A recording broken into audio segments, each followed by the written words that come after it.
পীর হতে গেলে মিডিয়ার দরকার হয় না। আসল পীর আসল আলেম হতে গেলে মিডিয়ার প্রয়োজন হয় না।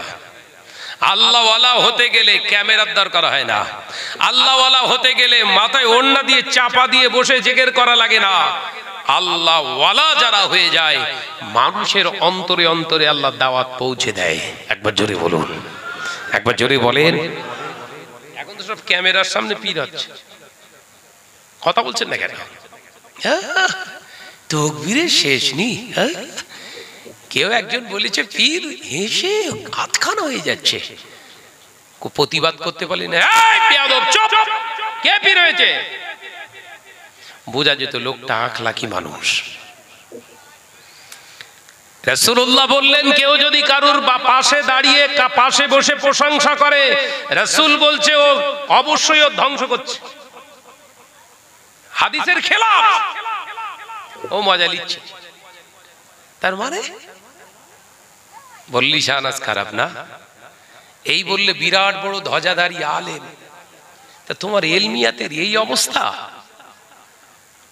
ভাইরা বা নজনেরা, যুবকেরা, ছেলেরা, বাচ্চারা, পর্দা নেশিনা মা ও বোনেরা, আল্লাহ নবী সাহাবা কেরামদেরকে ডেকে বললেন তোমরা শোনো, এই দুইজন এতিম বাচ্চার জায়গাটা আমি নবী তিনটি তাসকিম করলাম, তিনটি ভাগে ভাগ করলাম, দুটো ভাগের ন্যায্য মূল্য তাদেরকে দিয়ে দিলাম, আর একটা ভাগ তাদের থেকে দান নিয়ে নিলাম। কেন জানো সাহাবীরা? আজকে যদি এতিমদের কাছ থেকে তাদের দান যদি আমি গ্রহণ না করি, কিয়ামত পর্যন্ত আমার উম্মত যারা এতিম হয়ে যাবে ওরা আর দান করার সুযোগ পাবে না। একবার জোরে বলেন, একবার জোরে হবে না? তাই আমি রাসূলুল্লাহ সাল্লাল্লাহু আলাইহি ওয়াসাল্লাম এতিমদের দান করার মতো একটা ইবাদতের রাস্তা খুলে রেখে গেলাম। তাই দুইজন ভাইয়ের কাছ থেকে আমি নবী একটা অংশ দান হিসাবে নিয়ে নিলাম। আরেকবার জোরে হবে না? আল্লাহ নবী বললেন উনজুরু ইলা জিবাল, ও আমার সাহাবীরা দেখো দেখো, ওই যে পাহাড় দেখা যায় ওই পাহাড়ের দিকে তোমরা চলে যাও। ওই পাহাড়ের পারদেশে বড় বড় নুড়ি পাথরগুলো পড়ে আছে, ওই পাথরগুলো তোমরা হাতে করে বহন করো। কিছু সাহাবায়ে কেরামদের নিয়ে আল্লাহ নবী নিজে আবার জায়গাটা পরিষ্কার করলেন। আবর্জনা খাজুরের ছোট ছোট ঝোপঝাড়ি ছিল, আল্লাহ নবী নিজে হাতে করে পরিষ্কার করলেন। সমস্ত সাহাবায়ে কেরামেরা পাথরগুলোকে বহন করে করে রাসূলুল্লাহর কাছে দিলেন। আল্লাহ নবী হুজুর আকরাম সাল্লাল্লাহু আলাইহি ওয়াসাল্লাম ওই পাথরগুলোকে মোবারক হাত দিয়ে একটার পর একটা সাজিয়ে সাজিয়ে একটা রেখা তৈরি করলেন। আল্লাহ নবী এবার নিজে পাহাড়ের কাছে গেলেন। পাহাড়ের কাছে গিয়ে একটা বড় প্রস্তর খণ্ড মোবারক হাত দিয়ে উঠিয়ে নিয়ে বুকে জড়িয়ে ধরে টুক টুক টুক টুক করে নবী হেঁটে হেঁটে আসে। সাহাবায়ে কেরামেরা বললেন ইয়া রাসূলুল্লাহ, হাবিবাল্লাহ, আপনি নিজে পাহাড়ের পাথর বহন করবেন হতে পারে না, আমাদের কাছে দেন। আল্লাহ নবী বললেন নেতা যারা হয় তাদের কর্তব্য কষ্টটাকে অনুভব করা, তাই আমি রাসূলুল্লাহ নেতার কাজটাকে একটু দেখিয়ে গেলাম। একবার জোরে বলেন। মসজিদের সেক্রেটারি, ফান্ডে অনেক টাকা রয়েছে, ঠ্যাঙের উপর ঠ্যাং লেবার লাগিয়ে দিয়েছে। ঠিক বলছি তো বাজি? মসজিদের সেক্রেটারি, হ্যাঁ, লে লে লে কর কর কর কর, ও ঠ্যাং ভেঙে ফেল একদম। সেক্রেটারি হয়েছো নাম কেনার জন্য? হ্যাঁ, নাম কিনছো? মসজিদের ফান্ডের টাকা খরচা হচ্ছে, তোমার গায়ে বাজছে না? না, পর কা মাল দরিয়া মে ডাল। কথা বলছেন না কেন? এইসব প্রতিবাদী ভাষা নেই, সমাজ দুর্গন্ধ করে ফেলেছি আমরা। সমাজের বুকের প্রতিবাদ প্রোটেস্ট যদি আমরা করতাম, অন্তত মসজিদ মাদ্রাসাগুলো সমাজের এই সমস্ত অবক্ষয় অধঃপতন গুলো নেমে আসতো না। সব শেষ হয়ে গেছে। আমরা ভাবছি নামাজ কালাম করছি, আমার কোনো টেনশন নেই, আমার জায়গা বহাল তো বিয়াতে, ঠিক আছে। শোনেন, আল্লাহ বললেন কোরআন পাকের ভিতরে, আল্লাহ বললেন নামাজ, রোজা, হজ, যাকাত শুধু তোমাকে জান্নাত দেবে না। নামাজ, রোজা, হজ, যাকাত তুমি আদায় করছো, প্রত্যেকটার ফেস টু ফেস হিসেব দেয়া লাগবে আপনার। নামাজটা পড়েছিস হালাল ভাবে পড়েছিস তো? প্রথমেই শুরুতে হাদিস বলেছিলাম, মনে আছে? রাসূল বললেন লাহমুন হারামা লা ইয়াদখুলুল জান্নাহ। নবী বললেন হারাম খেয়ে শরীরে গোশত তৈরি হয়ে গেছে, গোশতটা জান্নাতে যাবে না। তাহলে নামাজ কি করলে হবে তোর? দেখেছেন কি করে কাটছে? এই কথা মাথায় ঢুকছে তো নাকি? নামাজ পড়ে কপাল কালো হয়ে গেছে, হারাম খেয়ে শরীর ফুলিয়ে ফেলেছিস, তো জান্নাতে যেতে হবে। তারপরে আরেকটা রাসূলের হাদিস বলেছি, মনে পড়ছে? নবী বললেন নাপাক অবস্থায় জুনুবি হালাতে মৃত্যুবরণ করেছে, কিসে? লা ইয়াস্তানজিরুনা মিনাল বাউলি, ইস্তেঞ্জা করতে যে পেশাবের ছিটা গায়ে লেগে গেছে, খেয়াল করেননি, ওই অবস্থায় যদি মৃত্যু হয়ে যায়, রাসূল বললেন কবরটা আযাবের কবর হয়ে যাবে। নামাজ কি করে তোর জান্নাত দেখাবে? নবী যদিও বলেছেন আস-সালাতু মিফতাহুল জান্নাহ, কিন্তু রাসূল ওই হাদিসটা ওই পর্যন্ত বলে শেষ হয়ে যায়নি। ওর পরেও রাসূল বলেছেন সাল্লু কামা রাআইতুমুনি উসাল্লি, আমি রাসূল যেভাবে নামাজ আদায় করেছি, যেমনটি করে আদায় করেছি, তোমরাও সেই রকম করে নামাজ পড়ো। একবার জোরে বলুন না, আমি জোরে হবে না।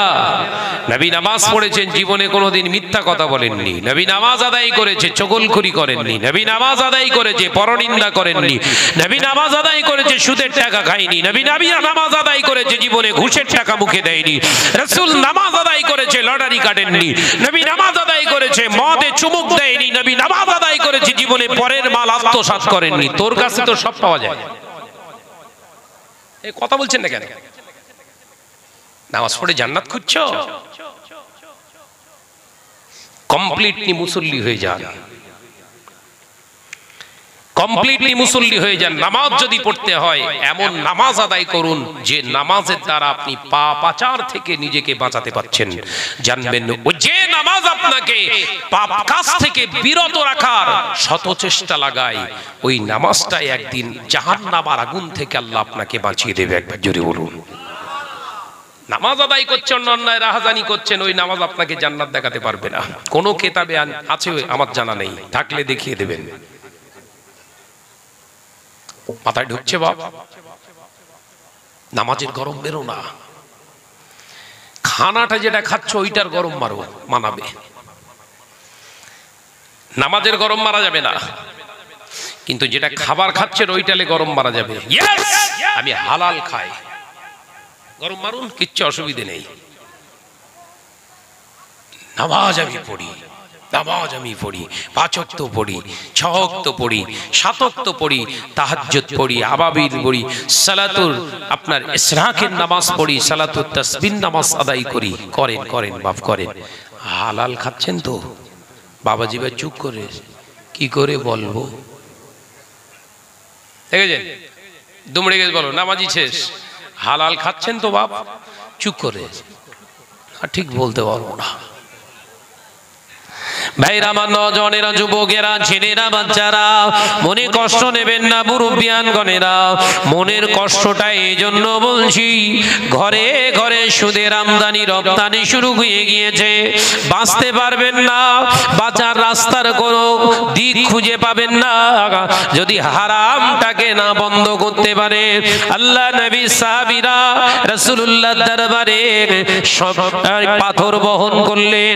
আল্লাহ নবী ওই বড় পাথরটা নিয়ে একটি জায়গায় রেখে ঠিক বাম সাইডে চেপে পাথরটা রেখে দিয়ে রাসূল পাথরের উপরে দাঁড়িয়ে বললেন, ও আমার সাহাবীরা, এটা হলো মসজিদে কুবার মেম্বার। একবার জোরে বলুন, একবার জোরে হবে না? এটা হলো মসজিদে কুবার মেম্বার। আমি মসজিদে কুবার ফজিলত বলছি, ও আমার সাহাবীরা শুনে রেখে দাও, কিয়ামত পর্যন্ত এই মসজিদে যত আমার উম্মত উম্মতি এসে 2 রাকাত করে নামাজ আদায় করবে, আল্লাহ এই 2 রাকাতের নামাজের পরে প্রত্যেক উম্মত উম্মতের নামায় আমলে একটা মকবুল উমরা হজের সওয়াব দান করে দেবে। একবার জোরে বললেন না? কি ভাবছেন? তাহলে মসজিদ হলি সওয়াব? মসজিদ তৈরি করলি মসজিদ নাকি? বড় লম্বা মিনার করলি ফজিলত বেশি নাকি?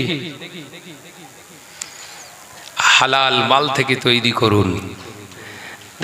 দেখেন রাসূলের মসজিদ, দেয়াল নেই, ওপরে ছাউনি নেই, শুধু খাজুর গাছের দুই সাইডে গোড়ে মানে গোড়া থাম্বা তৈরি করে একটা পাথর বসিয়ে দিয়ে সেই পাথরের উপরে রাসূলুল্লাহ দাঁড়িয়ে খুতবা দিলেন। ও আমার সাহাবীরা, কিয়ামত পর্যন্ত এই মসজিদে যারা 2 রাকাত নামাজ আদায় করবে, প্রত্যেকটা উম্মতের নামায়ে আমলে যারা এখানে মসজিদে নামাজ পড়বে 2 রাকাতের বিনিময়ে একটা করে মকবুল উমরা হজের সওয়াব দান হবে। একবার জোরে বলুন। যাও হয়েছে তো মসজিদে বাবাজি গেছেন তো? মানুষ ভেতরে ঢুকলে আর ফাঁকাই বেরোতে চায় না। আপনাদের নেক দোয়া, আমি তো 3 বার গেছি, একবার নয়। আল্লাহ নিয়ে গেছে, আবার এই সামনে 13-14 দিন পর আল্লাহ চাইলে আবার চলে যাব। মন চায় না আসতে। আর এদিকে সব মসজিদে, আমাদের সব এলাকার মসজিদে ঢুকলে মন চায় না ওর ভেতরে বসি, সবসময় কখন বেরোবে এই ধান্দা। এ কথা বুঝতে পারছেন না? আমি কি ঠিক বললাম না ভুল? মসজিদে গেলে এসি চলছে মসজিদে, আরে মিয়াজি এসি চলছে, হাই স্পিড ফ্যান, দীপু থির হয়ে বসে থাকবে না। জুম্মার নামাজ শেষ হয়েছে, কখন বেরোবে এই ধান্দায় পেরেশান। এ কথা বলছেন না? খুতবার আগে ইমাম সাহেব দেখছে ওপর নিচে সব ফুল, বুকিং হয়ে গেছে কাতার। ওরে বাপ রে বাপ, খুতবা শেষ, 2 রাকাত শেষ, আসসালামু আলাইকুম ওয়া রাহমাতুল্লাহ, আসসালামু আলাইকুম ওয়া রাহমাতুল্লাহ। 10 কাতার ছিল, 2 কাতার এসে দাঁড়িয়ে রয়েছে, বাকি 8 কাতার ফেরেশতা সব উড়ে চলে গেছে। কথা বলছেন না কেন? এ কথা বলে না। তার মানে মন বসছে না। রাসূল আবার জানিয়ে দিলেন, বাবা সাহাবীরা, এমন একটা দিন আসবে, সময় আসবে, যেদিনে দেখতে পাওয়া যাবে আমার উম্মতেরা নামাজ আদায় করবে, রোজা আদায় করবে, হজ আদায় করবে, যাকাত আদায় করবে, টুপি পরবে, দাড়ি রাখবে, জুব্বা পরিধান করবে, বড় বড় মসজিদ বানাবে। ও আমার সাহাবীরা, আমি নবী জানিয়ে দিলাম মসজিদ ভর্তি মুসল্লি পাওয়া যাবে, কিন্তু আল্লাহকে ভয় করনে ওয়ালা আর মুসলমানের অভাব হয়ে যাবে। আল্লাহ নবী সাহাবীরা প্রশ্ন করেছিলেন, ইয়া রাসূলুল্লাহ, হাবিবাল্লাহ, কারণটা কি একবার দয়া করে বলুন।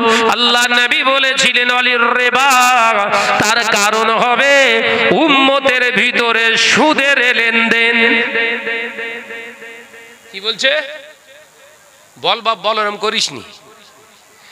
মুসলমান নামাজ আদায় করবে, রোজা আদায় করবে, হজ আদায় করবে, যাকাত আদায় করবে, বিরাট বড় বড় আলিশান আলিশান সৌন্দর্য মণ্ডিত বিউটিশিয়ান মসজিদ তারা বানাবে।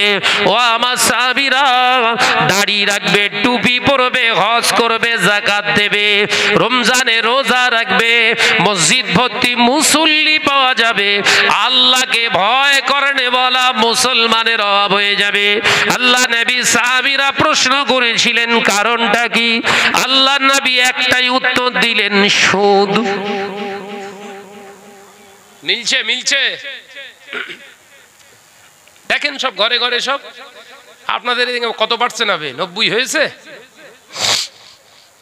মহিলা সমিতি, বন্ধন সহ হয়ে গেছে, তাহলে তো হয়ে গেছে, তো কভার হয়ে গেছে, তো রহমত ভর্তি হয়ে গেছে একদম। এবার কালারফুল বড় বড় বড় বড় সব মসজিদ বানাও।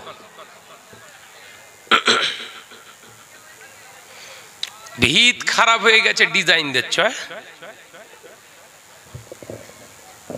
আমার আলোচনা অসুবিধা হচ্ছে নাকি বাপ? তাকবীর দেন তো, নারায়ে তাকবীর জোরে হয় না? নারায়ে তাকবীর।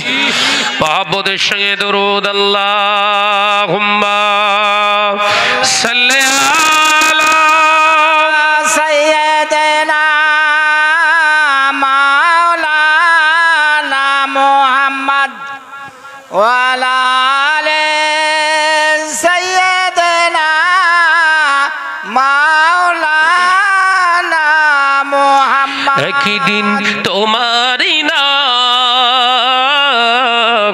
মসজিদে হবে এলান, একদিন তোমারই নাম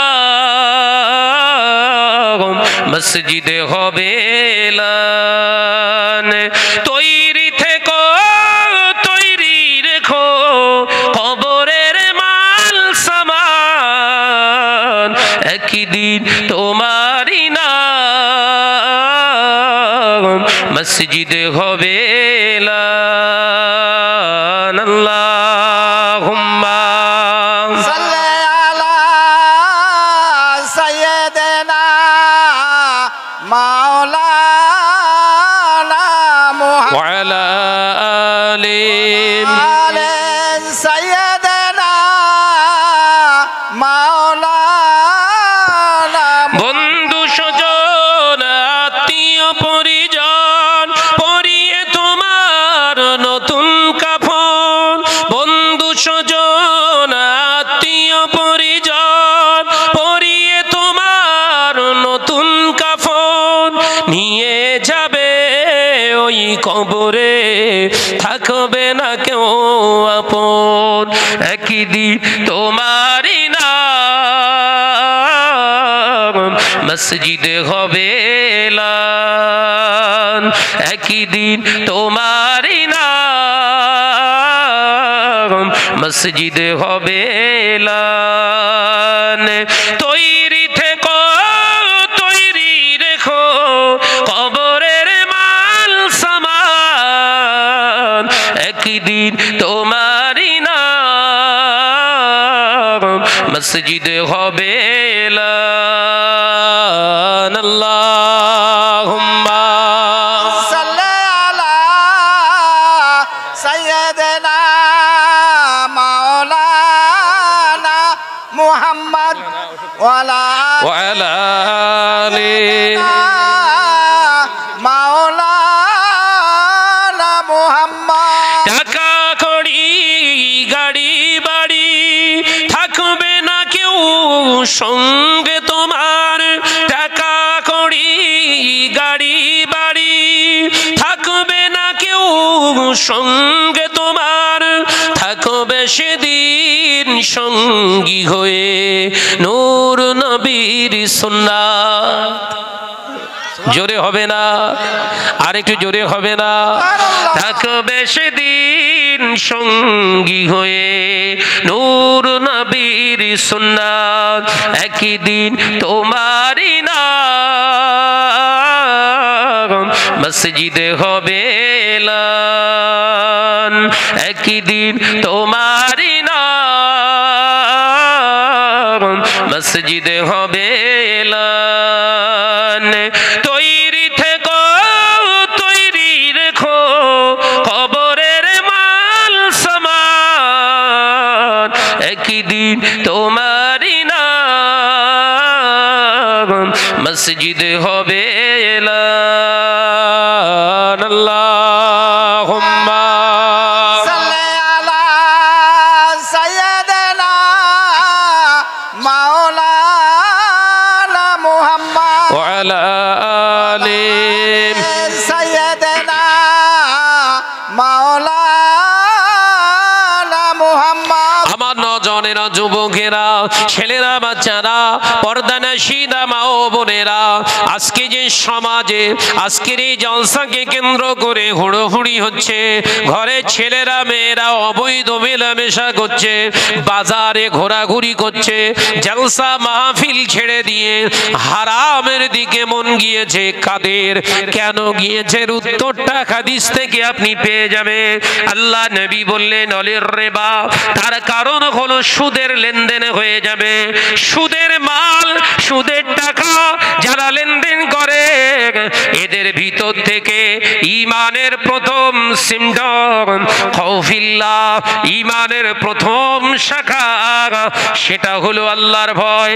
এই সুদের লেনদেনকারীর ভিতর থেকে আল্লাহর ভয়টা শেষ হয়ে যায়।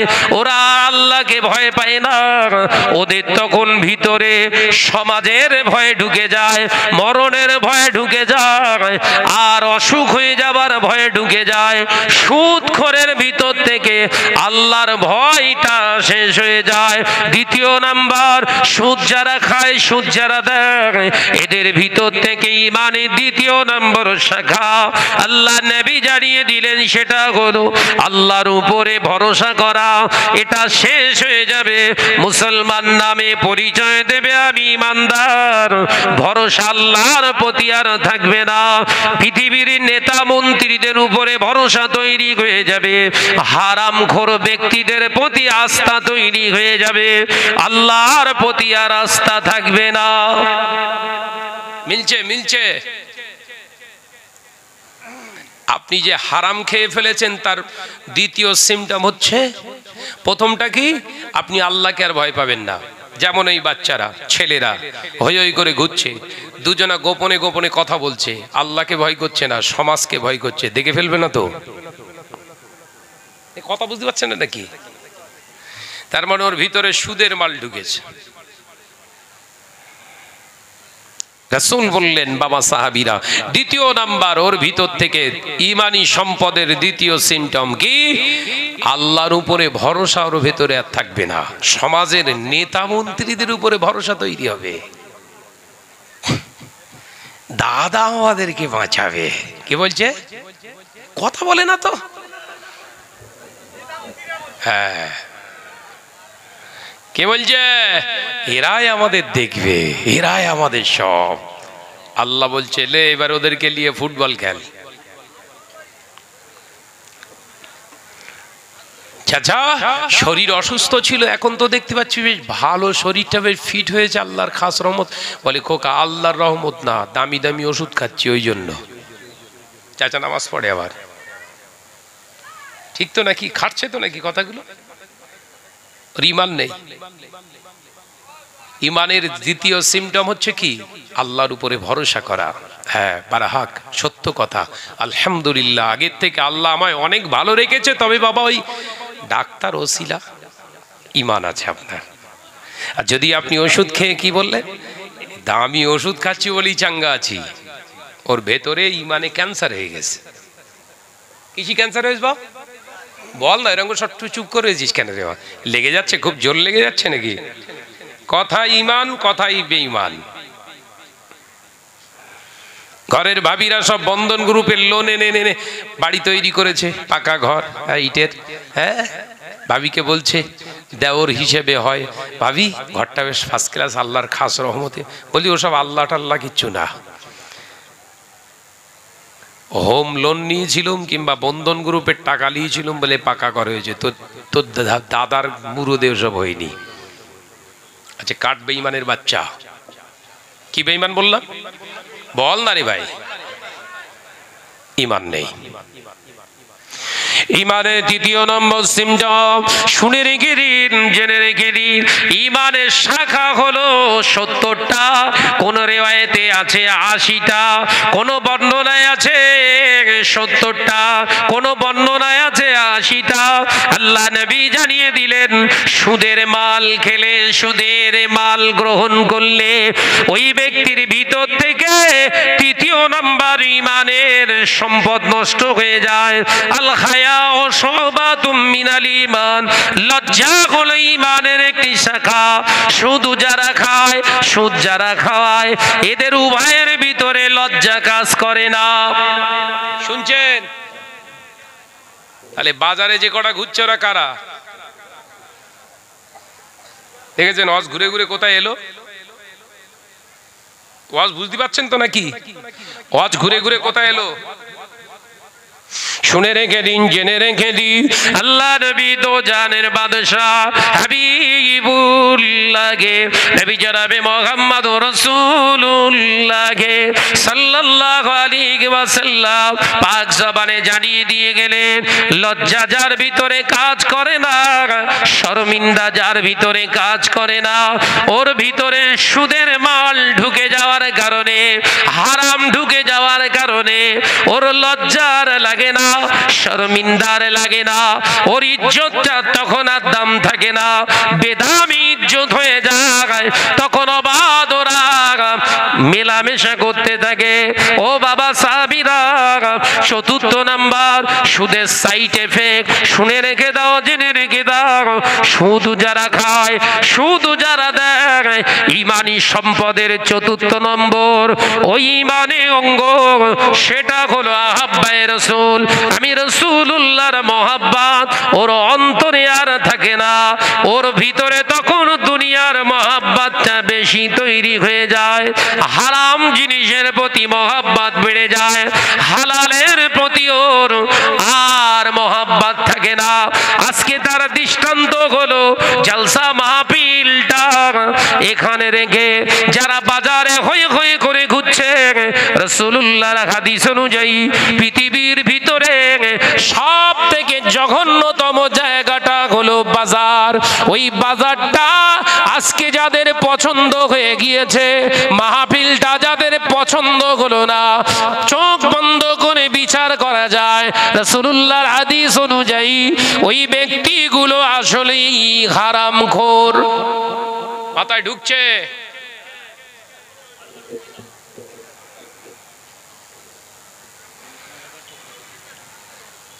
যে মহিলারা বাজারে ঘোরাফেরা করছে, হই হই করছে, এরা কিন্তু ঘরের বউ হওয়ার যোগ্য নয়, এরা সব বাজারি। এদের নাম, ভালো নাম কি বললো? জোরে বল না রে বাপ। আরে সে আমার বাড়ি কোথা, আমি নির্ভীক ভাবে কথা বলছি, ভয় লাগছে মনে করছেন নাকি? আরে আমার জান তো আমার না, তো আমি ভয় করে কি করব? ওয়ালা তাকুলু লিমান ইউকতালু ফি সাবিলিল্লাহি আমওয়াত বাল আহইয়াউ ওয়ালাকিন লা তাশকুরুন। একবার জোরে বলেন। কই জোরে হলো কই? আল্লাহর জন্য বলুন, আল্লাহর জন্য করুন, আল্লাহর জন্য দেখুন, আল্লাহর জন্য খান, আল্লাহর জন্য চলুন, আল্লাহর জন্য জীবন দেন, আল্লাহর জন্য জীবন দেন। মারা যাবার পরে আল্লাহ বললেন ওয়ালা তাকুলু, তোমরা বলো না, বলো না, বলো না লিমান ইউকতালু ফি সাবিলিল্লাহি আমওয়াত। আমি আল্লাহ বলছি তোমরা বলো না যারা আমার রাস্তায় জীবন দিয়েছে, জীবন উৎসর্গ করেছে, জিহাদে মারা গেছে, কথা বলতে গিয়ে চলে গিয়েছে, ওরা মরে গেছে, কথা বলো না। বাল আহইয়াউ, বরঞ্চ আমি আল্লাহ বলছি ওরা জিন্দা। এবার জোরে বলো, আরেকটু জোরে বলো। শাহনাজ ইমান কোথা থেকে পাচ্ছে বুঝতে পেরেছেন? এই পাওয়ারটা কোথা থেকে পাচ্ছে বুঝতে পেরেছেন? ওই জন্য নো টেনশনে কথা বলি। ওয়েস্ট বেঙ্গলে শুধু নয়, বাইরে, বাংলার বাইরে অন্য অন্য আরো 6টা রাজ্যে তো আল্লাহ নিয়ে যায়। এই বাংলা ছাড়াও আরো 6টা বাইরের রাজ্যে আমাকে যেতে হয় আপনাদের নেক দোয়ায়। আল্লাহর খাসরাও নির্ভীক ভাবে কথা বলি, প্রশাসন পাশে বসে থাকে, ওয়াজ করি। কার ভয় করব? তুইও মানুষ, আমিও মানুষ। তোর কাছে রিভলভার আছে, আমার কাছে ঈমান আছে। এই কথা বলছেন না কেন? তোর কাছে রিভলভার আছে, আমার কাছে ঈমান আছে। তোর রিভলভার খুব জোর হলে আমার জানটা নিয়ে নিতে পারে, ঈমান পারবে না। আর ঈমানওয়ালাকে আল্লাহ জিন্দা বলেছে। একবার জোরে বলুন, একবার জোরে বলেন। টেনশন আছে? ওসব ভয়, হুমকি চুমকি শাহনাজকে দেখিয়ে কোনোদিন রোকা যাবে না।